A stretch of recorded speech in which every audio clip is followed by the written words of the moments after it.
Yan guys, nakaglaot naman po tayo. Ito yung kuhaan natin.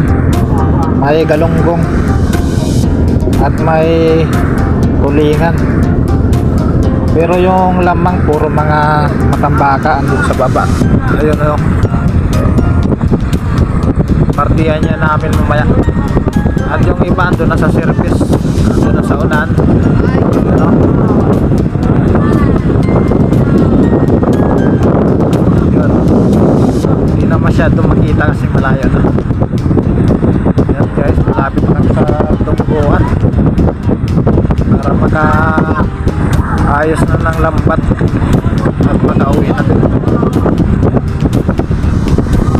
Yan yung mga kasama ko, nag-iiyaw ng isda.